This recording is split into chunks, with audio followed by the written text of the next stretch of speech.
Hello everybody and welcome to the channel. This is the 6th video in our series of seeing how fast we can beat Pokemon Scarlet and Violet using only a single Pokemon. And today it's going to be a Chandelure, which is the second of our Halloween themed Pokemon for October. At the start of this, we are going to be using Litwick, as Chandelure Litwick evolves at level 41 into Lampoon, and then Chandelure needs a stone, and I didn't want to start the game at level 41. So looking at Chandelure's base stat total, we can see we've got really good special attack, good defenses, low attack which we won't need, and then we've got average for HP and speed. We are hindered in this run for the first 6 gyms, because we have a minus speed nature, which does create some more problems, but we get through them. When we look at Chandelure's move pool, we can see that all of our moves we can learn from level 1, but the TM's list we have is very long. We've got a lot of good moves to choose from. We are hindered by not as much diversity in the move pool as I would have liked. But overall, we've got good moves and we've already planned our move set for the final of the game. So at the start of the game, we head down to Nemona's house and pick our starter, which is going to be Quaxley. Honestly, in this run, we could have chosen any of the starters and it would have gave Nemona and Clavel something super effective against us in the final battle of them. But I didn't think about water at the time, if I'm being honest. I was thinking about Ghost. We head down to the beach, defeat Nemona in the first battle, which is very simple, and then we can transfer our Litwick in and begin our challenge. After grabbing our Azurials, we can head up towards Mesagoza. Meeting Nemona at the gates of Mesagoza, she challenges us to another battle before we head into the city. This time she has 2 Pokemon. Coco, which we managed to take down without too much issues after getting a poison on it, and also Pawmi, which she uses to show us the terrestrialization ability, which is the gimmick for this region. We almost take the Pawmi down. If we didn't underspeed, we would have been able to get the win, but unfortunately we couldn't.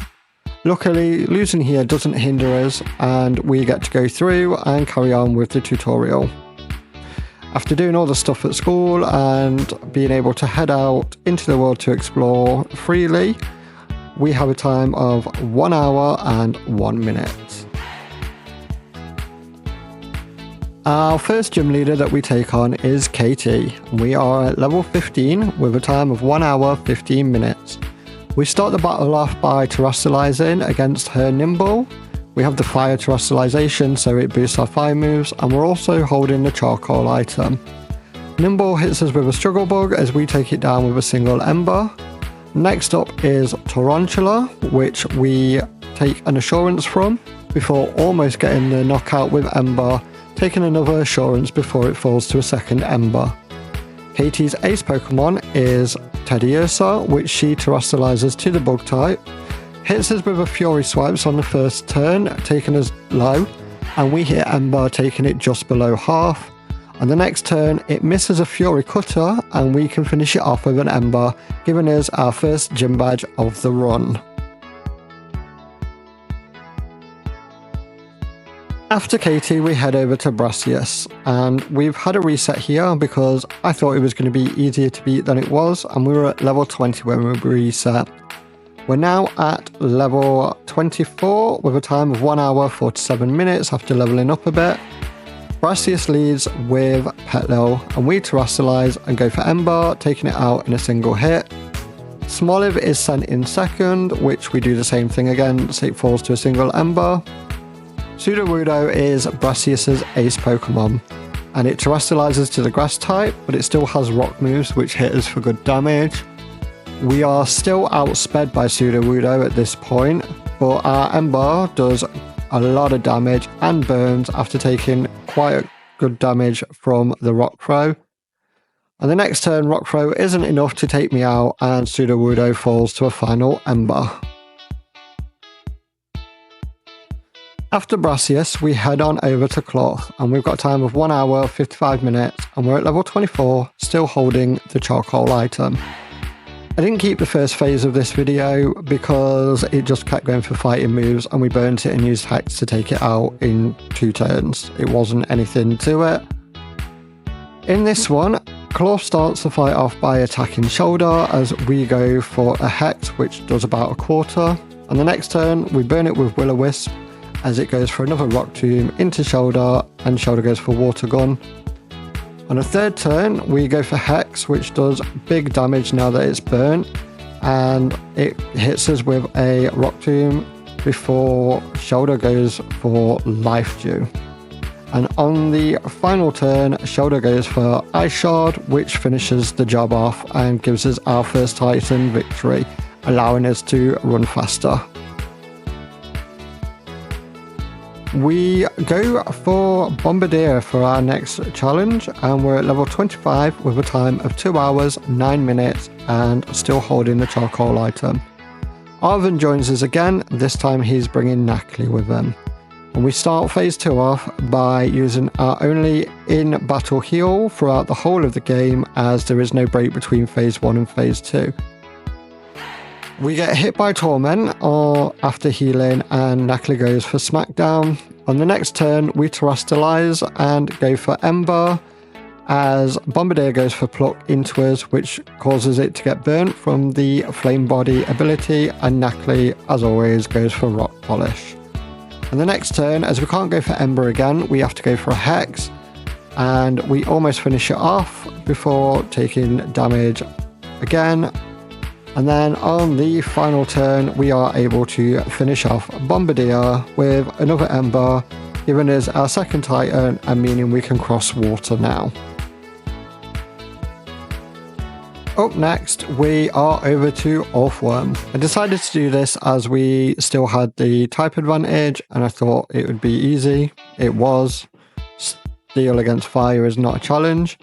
Arven joins us again, this time with Toeschool, and we Terrestrialize to the fire type as Earthworm goes for Sandstorm, setting up the sand, and Toeschool goes for Supersonic Missing. Ember does about a third on the first turn. On the second turn, we take a headbutt for not much damage, and our Ember burns as Toeschool misses Supersonic again. Earthworm's really low at this point, and Toeschool just goes for a Hex, which finishes the job off, giving us our third Titan defeated. Iono's up next, the Electric Gym Leader. We've had 2 resets here, one at level 31 and one at level 39. After the 39 one, I decided it was time to become Chandelure. So she leads the fight off with Wattrel, which we take down with a single Shadow Ball before sending in Luxio. I Terrestrialize here just in case we can't take it out or that we are outsped, but we are faster and Shadow Ball takes it out in 1 hit. She then sends in Belly Bolt, which we take down with a single Shadow Ball before her ace Pokemon Mismagius. Mismagius Terrestrializes 2 electric type, but Shadow Ball is enough to take it out in 1 hit as we still outspeed it. In Iono's fight, we were at level 41 with a time of 3 hours 26 minutes. After Iono, we go for Giacomo, still at level 41 with a time of 3 hours and 38 minutes. We're holding Wise Glasses. Giacomo leads off with Pawniard, and we Terrestrialize to the fire type, take it down in a single Ember, which leads us to the Starmobile. The Starmobile outspeeds us and hits Wicked Talk, which does no damage to us, as an Ember almost takes it out in 1 hit. On the next turn it goes for a Snarl, which doesn't do a lot of damage, lowers our special attack, but it's not enough to save it, and another Ember finishes off Giacomo. From Giacomo, we head straight over to Mela. We're still at level 41, we've got a time of 3 hours and 50 minutes. Mela starts the fight off with Torkoal, and we Terrestrialize and go for Shadow Ball, which takes the Torkoal out in 1 hit. This leads to Mela's Starmobile, which is a fire type. It goes for Overheat, which lowers its special attack and doesn't really do much damage to us, as Shadow Ball does just over half. On the next turn it goes for a Screech, lowering our defences, but it won't get a chance to use it, as another Shadow Ball is enough to finish off the Starmobile, granting us our second star victory.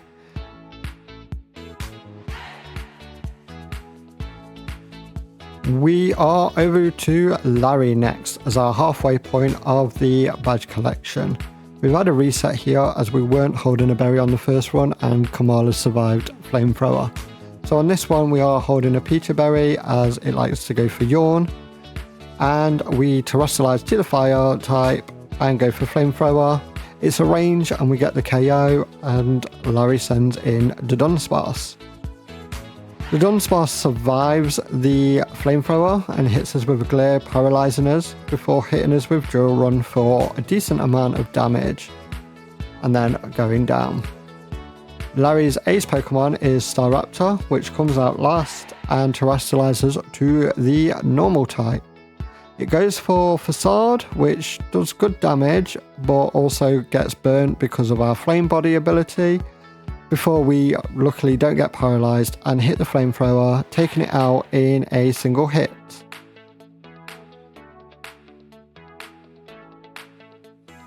After beating Larry, we head over to Kofu. We're at level 43 with a time of 4 hours, 28 minutes, and we're still holding Wise Glasses. Kofu leads off with Veluza and we hit Shadow Ball. We decide not to terrestrialize in this fight as it doesn't give us any benefit. There's also a Sandstorm going off which does chip damage to us, but Wugtrio comes up, it outspeeds us and hits Water Pulse before falling to a Shadow Ball. Kofu's ace Pokemon is Crabominable, which comes out and terrestrializes to the Water type. We don't get a KO with Shadow Ball and take a Crab Hammer for massive damage, leaving us very low, especially after the Sandstorm damage. But on the next turn, as we outspeed it, we are able to finish it off, giving us another badge done.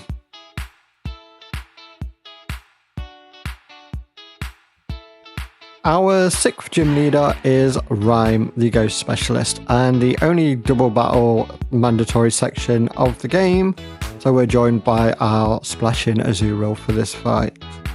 We start the fight off by terrestrializing so we can get the Omni boost on the next turn and hitting Shadow Ball into Burnett, taking it out before our Azurill unfortunately dies to Mimikyu. On the next turn, Rhyme sends out Houndstone, which falls to a single Shadow Ball and we get boosted again. Rhyme then sends in Toxtricity, which she terrestrializes to Ghost and we take it down with Shadow Ball. Mimikyu hits us with Slash and gets burnt as we break its disguise with a Shadow Ball. On the final turn, we go for Hex, outspeeding Mimikyu and taking it down with a single hit. Now that we've got 6 gym badges, we can change our nature because we can buy mints and we can also go and buy bottle caps, which we are going to do before the next major challenge. Tulip's up next. We're at level 50 as we needed to be for the bottle caps and we've got a time of 5 hours 10 minutes, still holding the Wise Glasses. She leads for a Rigarath in this fight, so we terrestrialize and go for Flamethrower as we can't hit it with a Ghost move as it's normal as well as Psychic. It falls to a single Flamethrower and she sends in Gardevoir. We take Gardevoir out with a single Shadow Ball, outspeeding it before a Sparfra comes in. The Sparfra does outspeed us but doesn't do a lot of damage and falls to a Shadow Ball. Tulip's ace Pokemon is Florges, which doesn't outspeed us but tanks the Shadow Ball well before hitting us with Psychic, putting us low. On the next turn, as we're still faster, we take it out with a final Shadow Ball and we've got 7 gym badges now. We are over to Atticus next, the Poison Team Star leader, and Atticus leads with Skuntank. So we terrestrialize so that Sucker Punch doesn't do much, and as expected, Skuntank does go for Sucker Punch as a Flamethrower takes it out. The next Pokemon is Revavroom, and it's weak to fire, so Flamethrower takes it out. Next up is Muck, which we take out with a single Psychic, and then it just leaves the Starmobile. This one is Poison type, it goes for Noxious Talk, outspeeding us as a Psychic almost takes it down in one hit, and the next turn it goes for another Noxious Talk again, and we finish it off with Psychic. At the start of Atticus, we were at level 53 with a time of 5 hours, 21 minutes, still holding on to our wise glasses. Grush is our final gym leader, and we are at level 53 still, with a time of 5 hours 33, still holding wise glasses. And we have a secret weapon for this gym. It's not really a secret. We Terrafire and Flamethrower takes everything out, starting with Frostmoth, falls to 1 hit. Next up is Beartic, we outspeed, it falls to Flamethrower. Titan, outsped, falls to Flamethrower. Altaria is Grush's ace Pokemon, and it terrestrializes to the ice type, and we outspeed as it falls to another Flamethrower. With that, we can now go on, take on the Elite Four when we're ready to. It's not going to be just yet, as I want to get one more TM before I have our final moveset locked in for the end of the game.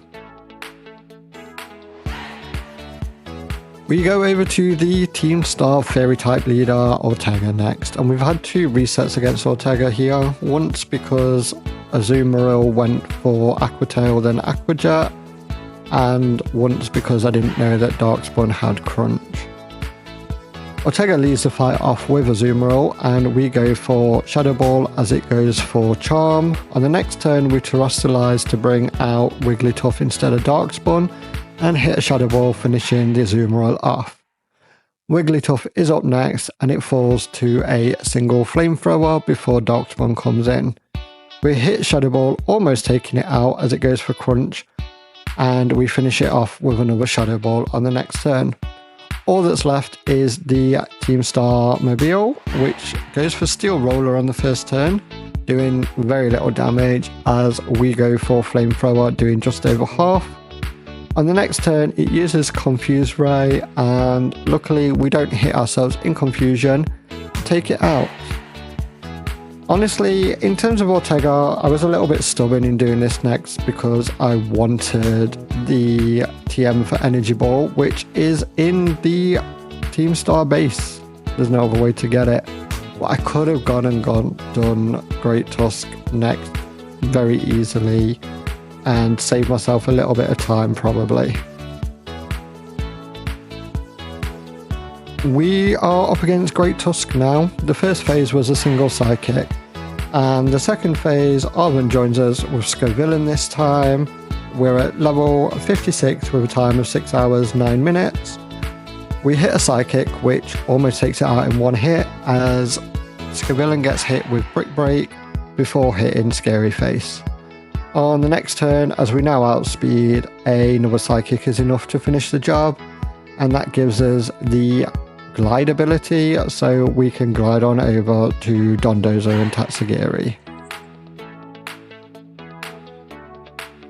Our final Titans are next, which is Dondozo and Tatsugiri. Phase 1 Dondozo was over with an Energy Ball. Phase 2, we start with Energy Ball, do massive damage before it goes for Order Up on us, and Greedent goes for Tail Whip.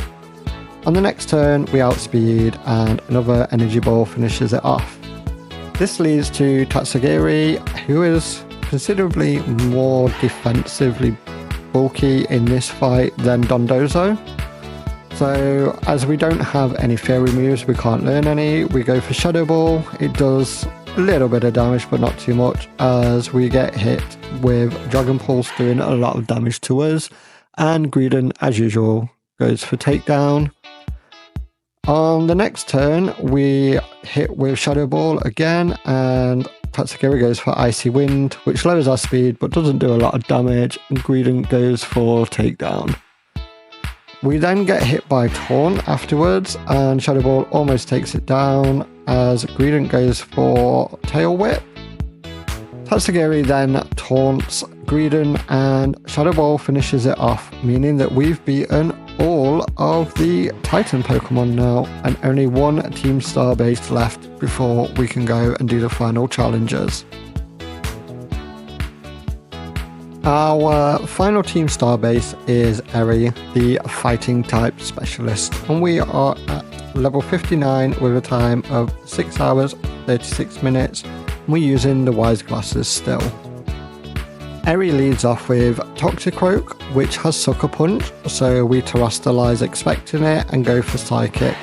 We do get hit with Sucker Punch, which burns Toxicroak and does very little damage to us before Psychic finishes it off. Next up is Persimmon, which falls to a single Psychic. Then Annihilate, which falls to a single Shadow Ball. And Lucario is the final Pokemon before the Starmobile, which falls to Flamethrower.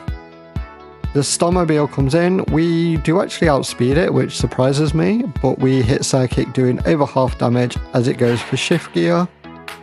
On the next turn, it outspeeds us now thanks to Shift Gear, but goes for another Shift Gear before falling to another Psychic.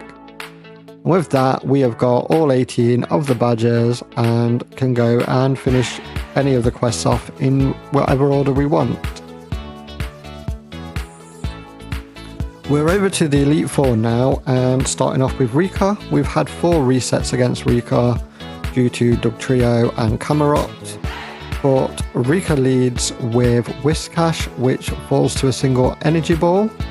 Donphan's in next, and we Terastallize, go for Psychic just to do some damage as it has Sturdy, and take an Earthquake for a decent amount of damage before finishing it off with Energy Ball. Camerupt is up next, and Shadow Ball doesn't take it out in one hit as it goes for Yawn. We finish it off with another Shadow Ball as we fall asleep. Dugtrio comes out after that, and we stay asleep as it goes for Sandstorm. We don't get the early wake up, and it goes for Earthquake, putting us just below half, and thanks to the Sandstorm we don't get any real recovery with leftovers. We then wake up and take it out with Energy Ball. This leads to Rika's ace Pokemon, Clodsire. Clodsire Terastallizes to ground and goes for Protect at turn 1. On turn 2 we hit Energy Ball, putting it just below half as it goes for Toxic.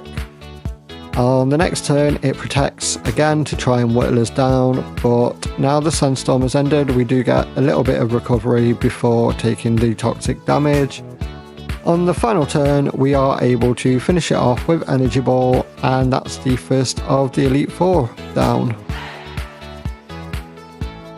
The second member of the Elite Four is Poppy, the Steel type user.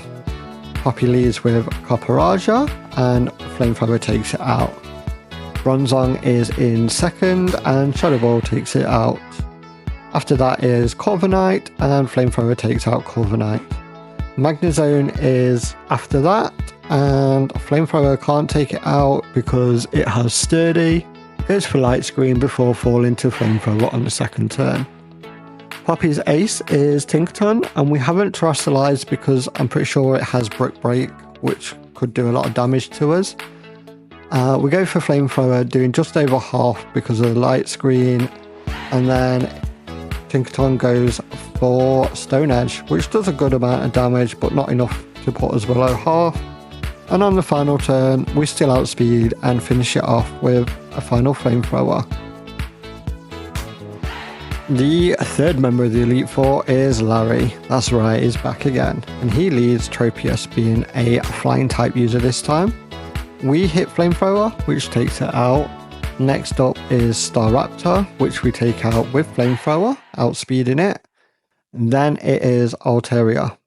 We hit Shadow Ball, just missing out on KOing it, and take Dragon Pulse for quite a bit of damage, but not too much. After that we have Oricorio, which falls to Flamethrower, and then Larry's ace Pokemon, which is Flamigo. It Terastallizes to Flying type. We outspeed, doing big damage. As it goes for Brave Bird, it gets burnt, but it also finishes itself off with the recoil damage, and we've only got one member of the Elite Four left to go. The Dragon type Elite Four member Hassel is our final Elite Four member, and unfortunately we've had a reset here, and also OBS froze at the end of this fight, and I didn't realise until just before the Gita fight, so you don't get to see me beat by Excalibur. But Noivern falls to two Shadow Balls after hitting us with Dragon Pulse. Dragalage is up next. It's a range with Psychic, and we just miss it this time before getting hit with Hydro Pump and then finishing it off. Haxorus is also a range, but we get that and take Haxorus out. Flapple, I don't believe Flapple's a range. It's never not died, basically. So we take Flapple out, and that just leaves with Excalibur. He terrestrializes to Dragon type, and we survive the move he used with like 2 or 3 HP just, and managed to take it out with a Shadow Ball.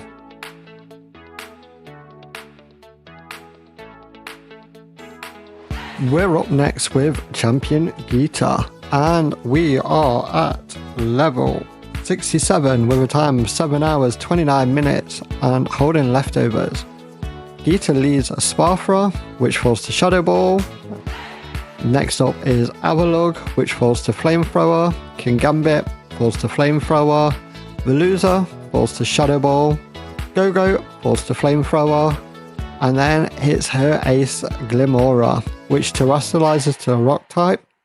And honestly, I'm surprised it didn't just fall to a single Energy Ball, but it didn't. Hit us with Earth Power for just over half. But we outspeed, so on the next turn, Energy Ball finishes Glimmora off, and we have beaten the champion fight. There are only 4 major fights left before we can go to Toro. Honestly, Geeta is never a challenge unless you don't have something for most of her team. Most Pokemon have a good variety of moves, so it's not ever too much of an issue. Over to Arven next, and Arven leads with Greedent as he uses all the Pokemon that were part of his Path of Legends teams. We terrestrialize to normal as Greedent has Earthquake and hit Flamethrower, which takes it out. Garganical comes out next, and Energy Ball isn't quite enough to take it out before we get hit with Body Press, finishing it off with Energy Ball on the next turn.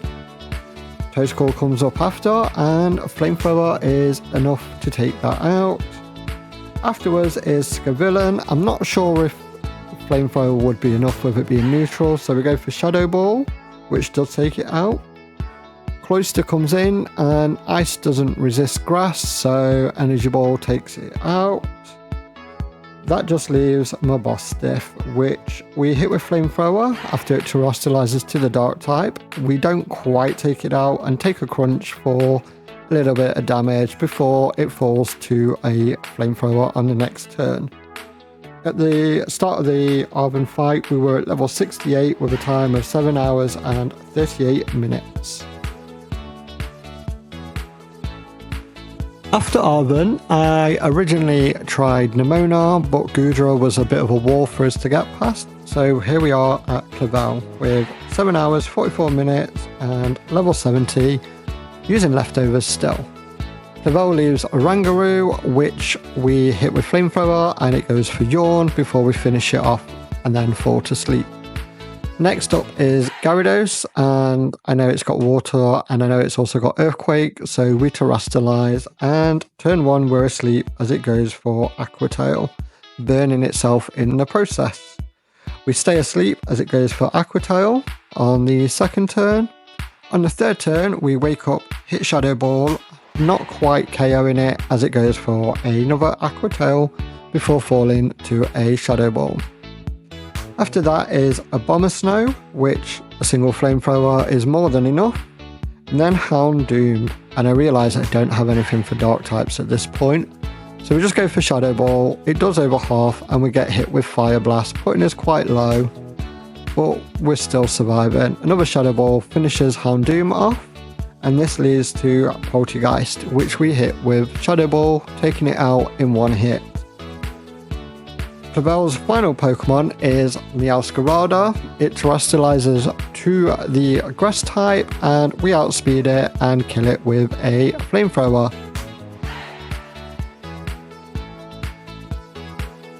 Penny is the final battle for the Team Star Path, and we are at level 75 after a reset and realizing we weren't close to beating Penny.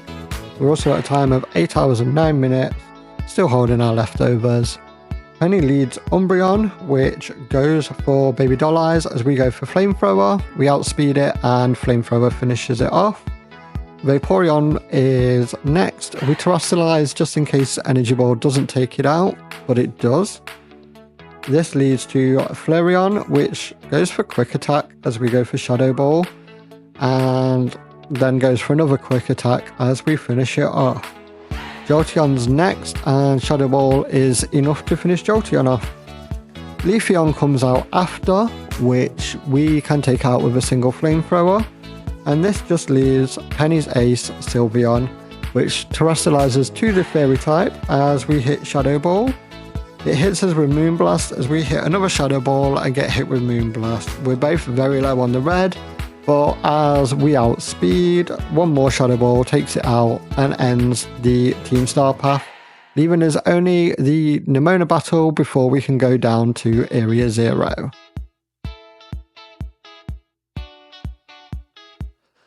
Our final fight before Area 0, like I said, is Nemona. We're at level 76 with a time of 8 hours and 21 minutes. And Nemona leads Lycanroc, which falls to a Energy Ball before she sends in Orthworm, which falls to a Flamethrower. After that, she sends in Goodra, which we hit with Shadow Ball, doing just over half as it goes for Muddy Water, and we finish off with another Shadow Ball. The Dunsparce is up next, and I know it's got Dura Run, so we Terastallize here and go for Flamethrower, but we take it out in one hit. This leads to Pawmot next, and Psychic takes that out in one hit. Nemona's ace is Skellydirge, and she Terastallizes it to Fire type as we go for Shadow Ball, doing about 3/4. We take a Torch Song, leaving us in the red, but we outspeed, so Shadow Ball finishes it off, and we can make our trek into Area 0. After the long trek through Area 0, we finally arrive at Sada. We've had 2 resets against Sada. One was at level 78, and the other was at this level due to not being able to hit Roaring Moon. She leads off with Slitherwing as we go for Flamethrower, which takes Slitherwing out in a single hit. Next up is Brute Bonnet. We Terastallize because it has Sucker Punch and it uses it, doing a little bit of damage but not too much, as we finish it off with Flamethrower. After that is Screamtail, which falls to a Shadow Ball. Fluttermane, which also falls to a Shadow Ball, and we outspeed, which we didn't at level 78. After that is Sandy Shocks, which we hit Shadow Ball. It doesn't quite die, hits us with Earth Power for good damage, and we finish it off with a Shadow Ball on the next turn. Sada's ace Pokemon, like I said, is Roaring Moon. It's a Dark Dragon type, and without a Fairy move, we don't have anything really effective against it that we can learn. So we use Terra Blast, which does a good amount of damage before it hits us with Dragon Claw. On the final turn, we go for Terra Blast again, which finishes off Roaring Moon, meaning that we have finally beaten the solo run with Chandelure.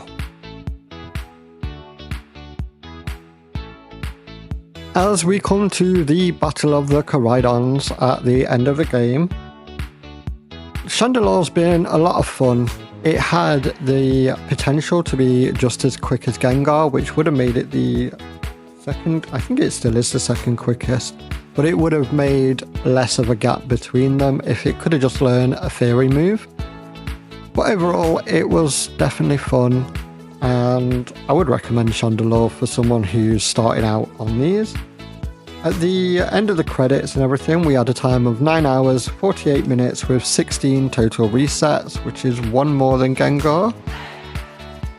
And yeah, I want to thank Lily for suggesting Chandelure for me. We have one more left to do for Halloween, which is my choice, and it should go up on Halloween.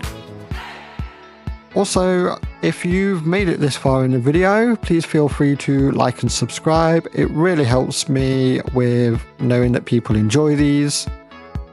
With all that said, thank you so much for watching it, and I will see you in the next video.